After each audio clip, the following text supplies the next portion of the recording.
forêt méditerranéenne où il y a deux essences principales. Donc le chêne vert avec un feuillage luisant et persistant et le chêne pubescent ou chêne blanc qui a un feuillage caduc, donc qui tombe, et le dessous des feuilles est duveteux, d'où le chêne pubescent.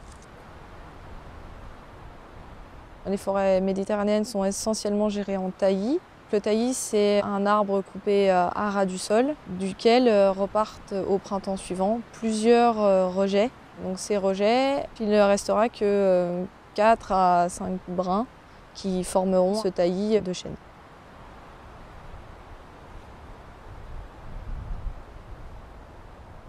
Vous êtes ici au domaine des chênes, entre Argelliès et Montarnot. Quand ma femme et moi on a commencé à s'occuper de cette propriété, on a décidé de se lancer dans un plan simplifié de gestion qu'on a confié à un cabinet spécialisé et qui nous a établi à la fois des cartes très détaillées des différents peuplements et à la fois des perspectives pour chacun de ces peuplements d'exploitation possible. Le plan simplifié de gestion couvre aujourd'hui une période allant jusqu'à 2033. Il y a des très très beaux sujets qui ont 200, 300 ans, voire plus ici.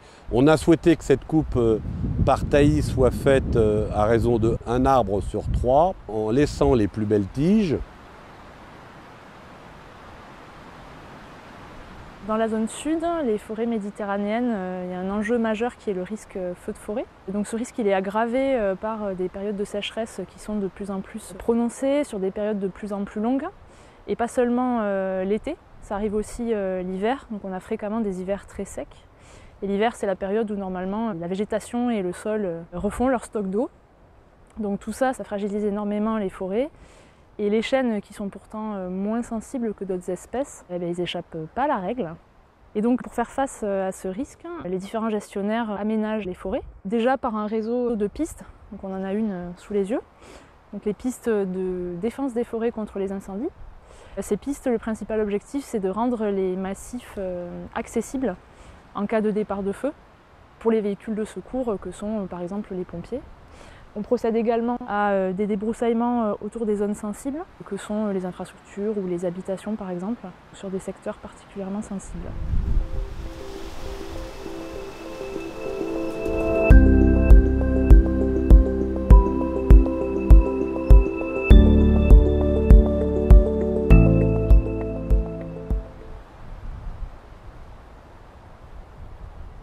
Le technicien local, comme moi, accompagne les mairies dans la gestion de leurs forêts grâce notamment à un document qu'on appelle l'aménagement forestier.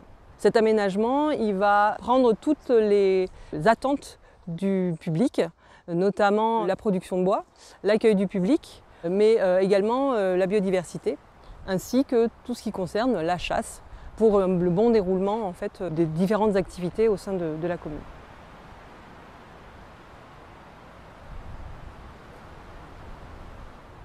Chaque année, dans le cadre de l'aménagement forestier, il y a un programme de coupe qui est élaboré avec l'Office national des forêts. Ça me semble très important qu'il puisse y avoir des exploitants qui viennent sur la commune, de manière à pouvoir vendre le bois au plus près.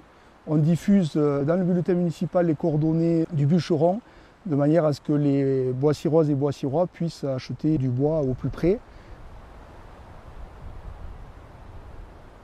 Je suis exploitant forestier sur la commune de Pézannes-les-Mines. Sur cette parcelle, j'effectue des coupes rases et des coupes en éclaircie.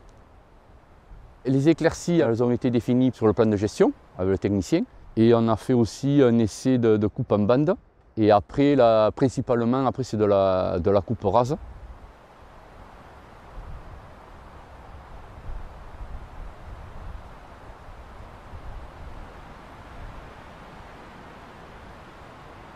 Avec le CRPF, quand on s'est installé en 2018, on a essayé de valoriser le bois de chêne vert autrement que par le bois de chauffage.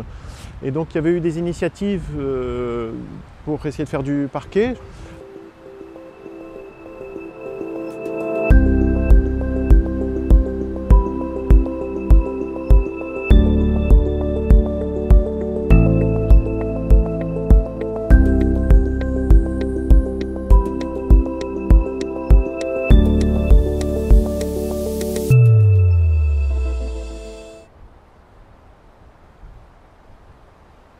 Si on prend l'exemple de la commune de la Boissière, on a plusieurs activités conventionnées. On fait des conventions tripartites, ONF, commune et l'utilisateur de la forêt. Là, en l'occurrence, c'est une utilisation pour des carrioles, mais ça peut être aussi du conventionnel sur du pâturage. Le sylvopastoralisme, c'est quelque chose qui commence à prendre de l'essor ici dans l'Hérault. Je m'appelle Bruno Serriès, éleveur de brebis de race Cossenarde des Garrigues. C'est un élevage extensif, donc les brebis se nourrissent uniquement avec ce que l'on retrouve en garrigue, dans les bois.